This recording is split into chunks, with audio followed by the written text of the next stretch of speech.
Okay, mayong mudto na usab kanatong tanan Luzon, Visayas, Mindanao. Mayong mudto Philippines, mayong mudto world, mayong mudto universe. Ana na punta manghigala niining tulumanon sa kahanginan CONA Catechesis on Air. O ako lang gihapon kini inyong ubos nga lagad Reverendo Padre Edwin Academia Acab.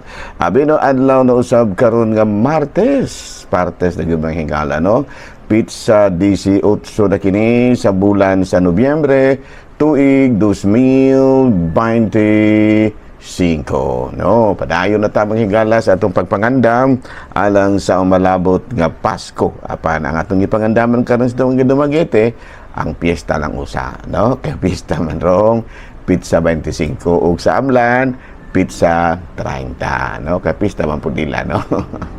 Pero kita dire sa uban nga lugar ang atong pinakadako yung pagpangandam mauna ang piyesta karong pizza 25, piyesta sa Ginoo. Ang pinaka matud pa para nako ha pinakamalipayon nga kasaulugan sa simbahang Katoliko ang Pasko gyud no perting dipaya gyud nato ana mga hingala no labi nagmakadawat gyud daw mga gift na ang lipay gyud kayo ana no sabada no nahala no padayon ta karon mga hingala sa ato ang mga buhatono ni ining kamugtuhon. Mga hingala ari kita sa tong CBCP News pinakauna nga National Nazareno Conference ipahigayon karong moabot pizza 26 ni ining bulan sa Nobyembre sa may Cunita Astrodome. Magsugod kini sa may alas 5 sa buntag hangtod na kini sa alas 5 sa hapon. Matud pa ni Father Ramon J. Licuanan, ang rektor sa Basilica Menore de San Nazareno, gihimo kini aron mas masabtan yun sa mga deboto ang kahulugan o responsibilidad sa ilang pagdebosyon.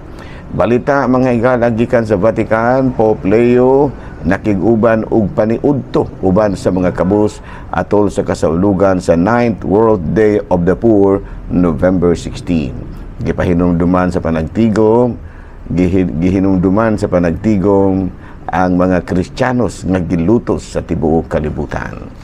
Matud pa dito kini ipahigayon sa St. Peter's Basilica. Padayon ta mga higala, ari kita sa ato ang Saint of the Day. Aboy na ang atong Saint of the Day karon. Walay lain kung dili si secondary sa atong listahan mga higala. Maumaon ni siyang pangalan sa atong nasod, no?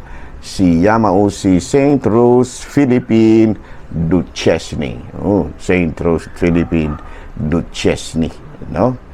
Kini si Saint Rose Philippine Duchesne kuan mga higala natawo kini siya ni adtong 1769 to 1852. Unya ni kuan kini siya taga Grenada, France, na membro sa usa ka French family, rich family na atol sa French Revolution nag-open siya og eskwelahan alang sa mga street urchin, no? Kini bang mga batang yagit ba? And then, nagpamimbro kini siya sa Infant Society of the Sacred Heart. Unya, sa edad nga 49, nikuyog siya sa misyon alang dito sa Indiana, USA. Unya, together, bitang sa mga kaubanan, nakatukod sila og first free school for girls dito sa may frontier. O ba yung daghan kayo nga mga sakripisyo da sa misyon. Unya matud pa na tukod gyud ang maong misyon no dito sa Sugar Creek, Kansas. Namatay kini si Saint Rose Philippine Duchesne sa pangidaron nga 83. So karong adlaw mga higala gihinumduman nato ang lain na pong patron sa Katolikong simbahan nga mao si Saint Rose Philippine Duchesne. Padayon ta mga higala no sa ato ang mga buhatono ni ini kamudtuhon. Ari na ta mga higala sa ato ang atong catechism proper. Hala no. Ang atong catechism karon mga higala kabahin kini sa saman. Nato ang tanahon diri mga higala ha. Pili rata pedo baptism, pedo. Pedo or infant baptism ang atong topic karon. Bueno, infant baptism is the practice of baptizing infants or young children, also called christening, no? Christening. The water is poured on the head of an infant held over the baptismal font of a Roman Catholic Church. Kung natong tanawon mga higala, subay kini sa Mateo Kapitulo 19, versikulo 14. Sa dihang si Jesus miingon, paduula kanako ang mga bata ug ayaw sila pagdidi, kay ang gingharian sa langit ilas sa mga tao nga sama kanila. Niya matud pa sa Juan Kapitulo 3, versikulo 5, si Jesus mitubag, sultihan ko kamo, walay makasulod sa gingharian sa Dios gawas kon mataos siya sa tubig ug espiritu. So kada base na ini atong gibunyagan ang mga bata.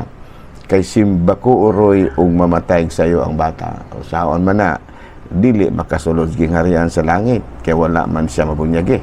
Muna nga si Kristo mismo misulti niya na nga dili gyud pasudlon ang mga walay bunyag. Sa ato pa atong pabunyag sayo ang mga bata. Kay simbako ba unya sayo pod sila nga pwede na dayon sila nga makadawat sa uban pang mga sakramento. Kaysa simbahan Katoliko, no, ang uban pa mga sakramento dili man nato pwedeng dawaton kung wala pakitay bunyag. Sama pananglit sa kumpirma, magpagadaron na ganig city pataas, kumpirmahan na. Unya kung dili nato pabunyagan, dili makumpirmahan. Unya sa pangidaron pod nga city pataas, ato na pong tudluan ng mga bata sa mga pangadyon, and then tudluan na po dun saon pagpangumpisal. So unsaon man pagdawat sa sakramento sa kumpisal o kumpirma kung wala pa'y bunyag. Muna no nga ato yung pabunyagan gyud ang mga bata. Kay naa pa may gawas sa bunyag, doon na pa may lain nga mga sakramento nga pagadawaton samtang bata pa siya, no, sama pananglit sa sakramento sa kumpisal. Musugod og pangumpisal ang bata, magpangidaron naman na og kuan 7 anyos, unya mudawat na pod sa first communion 7 anyos na pod musugod na, no. So na nga kinahanglan di ay nga ato yung unang pabunyagan ang mga bata karon makadawat siya sa kining kuan, kining gitawag nato og kining makadawat siya sa uban pang mga sakramento. Total, wala man po'y giingon sa Biblia nga ang bunyagan dagko ra gyud. Dili pa usa ang mga bata, wa man pod. Sa to pa walay gidili. Ang ato ra gyud, ang basihan ra gyud sa mga laing relihiyon, tungod ra man gyud kay si Kristo gibunyagan og ulitaw na. So wala na nagpasabot niya tungod kay si Kristo gibunyagan, ulitaw na, kita ulitaw na punta mo pabunyag, talaga na.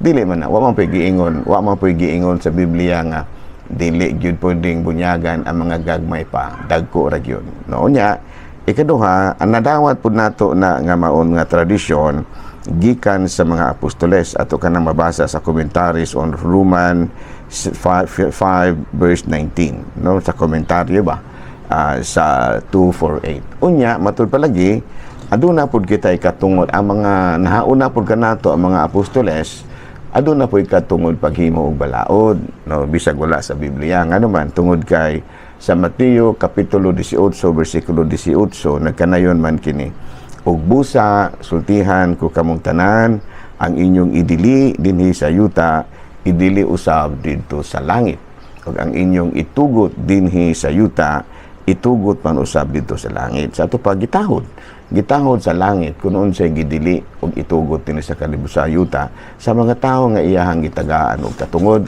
pinaagi sa ordinasyon. Nya nahimo na kining tradisyon.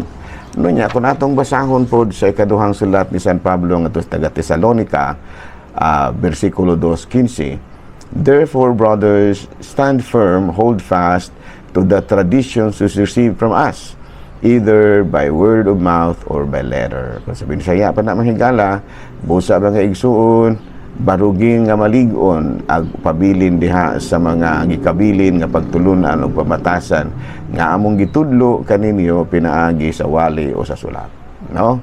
Nya natural ang mga laing relihiyon dili gyud na sila mutuman ni anak kay wala man sila connection sa mga apostoles. Nanudlo sila tungod lamang kay aduna sila Biblia. Kung wala pa na sila Biblia, dili na sila kapanudlo kay wala may matod pa by word of mouth nga ilahang nadawat. Tradition ba? Wala man na sila tradition. Sa ato pa kung wala pa gi-compile kana bitang kana bang gi-compile ba sa mga Katoliko ang Biblia, walay laing relihiyon, no? Kay ang nag-compile gyud sa Biblia mga munghi ba, no? Mga munghi muna nga kung atong tanahon dili ra pud ta makabasol sa atong mga igsoon nga mga dili Katoliko kung wala sila anang pagtulun-ana tungod kay wala man lagi sila tradisyon nga nagagikan sa mga apostoles. Nakikita kay naaman muna nga wala man ta tukura tungod sa Biblia do. Okay, matud palagi dili man ta ingon nga Biblia kuan kini mga laing relihiyon. Dili pag unsa sa ako naginaingon wala ba ako nagkontra sa mga laing relihiyon. Nga ako ra nga gipadayag ra pud nako kung unsay akong nasayran, no, nga ang mga relihiyon natukod pinaagi sa Biblia. Nga sa ato pa kung walay Biblia, walay laing relihiyon gawas sa Katoliko kay kita dili man ta relihiyon nga nagagikan sa Biblia. Relihiyon man kita nga nagagikan sa pulong ni Kristo. Sa dihang niingon siya nga, ikaw Pedro ug ibabaw na ining bato tukuron ko ang akong simbahan. No, nga sa to pa gitukod kita diha sa mga apostoles ug gikan sa mga apostoles ug kanunay nagsunod sa mga gitudlo sa mga apostoles. Okay? Sa Catholic teachings unsa man gyud ay kining kuan bunyag, no, initiation right into the community of faith. Nga sa ato pa mao kini sa Katolikong pagtuo ang bunyag maoy paagi nga diin mahimo kitang miyembro sa Katolikong pagtuo, community of faith. Matod pa unya ikaduha mao pud kini ang paagi nga diin malimpyuhan kita sa atong original sin. Kaya kung atong basahon sa Salmo Kapitulo 51 versikulo 5, kini nagkanayon, dautan ako, sukad ako mahimugso, ug makasasala ako, sukad ako gipanamkon. Sa ato pa kinahanglan gyud nga manghinluan kita sa atong mga sala. Kaya ang bunyag, usa man lagi ka paagi sa paghinlo. Muna nga tubig mo'y simbolo, gigamit aron pagsimbolo, aron nga nabunyag, nalimpyuhan giday kita. Kaya bisan pag muingon kita nga, ay, man tayo sala, gamay pa man ta, dili. Sa Salmo 51, versikulo 5, nagkanayon kini, dautan ako, sukad ako mahimugso, ug makasasala, sukad ako kipanamkon. Ano, sa ato pa, gipadayag yun sa Biblia nga aduna gisala nga panulungdon. Kunya ikatulo, ang bunyag mo'y prerequisite for receiving other sacraments, panalitan, confession, confirmation o Holy Communion. Sa ito pa, unsaon man pag-practice o pangumpisal sa mga bata, gawa pa may bunyag. Unya di po makumpirmahan kay wala pa man po'y bunyag, dili po makapangalawat kay wala pa man po'y bunyag. Sa ato pa, kinahanglan gyud ay nga ang usa ka bata, bisan gamay pa siya, no, ato na siyang bunyagan. Aron nga mahinluan sa sala, nga panulundon, ug mahimo na siyang membro sa kining katilingban sa mga magtuto. Klaro. Unya lagi kay mulalis bang gyud ang mga laing relihiyon ay sagdira wala. Wala man pud bitaw maingon sa Biblia nga kinahanglan nga niingon si Kristo nga dagko ra gyud gibunyagan. Pero di kun makiglalis gyud, ila pud na, no. Amo pud ni. Ug sa ato pa ng mga binugol nga istorya, inyo pud na, amo pud ni. Saon man ana nga mao man ni amo. Mao man ni amo, adi amo pud ni kanang inyo nga dagko na bumunyagan. Kay wala pud mo mga sakramento sa kumpisal. Wala man pud mo sakramento sa kalawat. Wala man pud mo sakramento sa kumpirma. So okay ra pud na para ninyo, no. Kay mo man inyo halagi, tahuron ra pud na nato. Manang miingon ko nga mahigala nga di ko kumudawat ang laing relihiyon. Ako ipadayag ra nato kung unsa po atua. Pero kung pananglitan o kanang moingon gyud sila nga sayop ta, di po dagay, di po ta moingon nga sayop sila kay nga naman tagko nang gibunyagan kay natural wala man sila laing confirmation, wala man sila laing di man gani matawag nag sakramento kay kanang sakramento kuan man na instituted by Christ in order to give grace ang ilaha para rin ka mamembro sa community of faith. Walay washing of the stain of original sin o dili po na prerequisite for receiving other sacraments. So, okay na, no? So, kung maingon ang mga laing relihiyon nga ay gini amo, may problema. Inyo man na. Gini amo po ni. No, ayaw lang yun, ayaw ra po mag-ingna nga sayop mi, kaya dili ra po mo moingon nga sayop mo. Wala rin.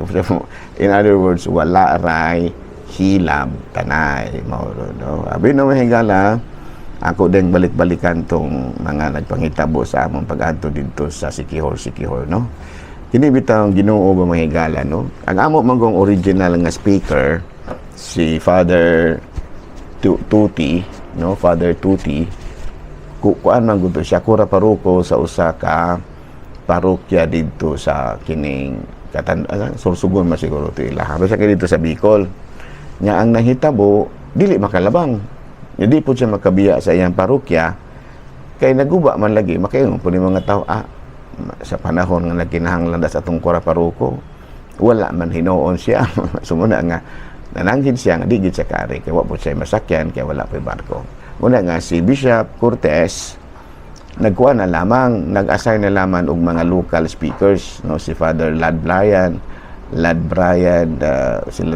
ba Ligutong si Father Omison no Nonoy Omison ug sila si Padre kanang Mark Velos ug si Father Tata kabulo ka manghigala no nindot kaayo noon mura bag gituyo pod sa kahigayunan nga madiskubrihan gyud pod nga pwede ra di ay og mga local speakers ra kay haom noon kaayo ba ang mga pagtulunan kay napahauman sa kining sitwasyon namo diri.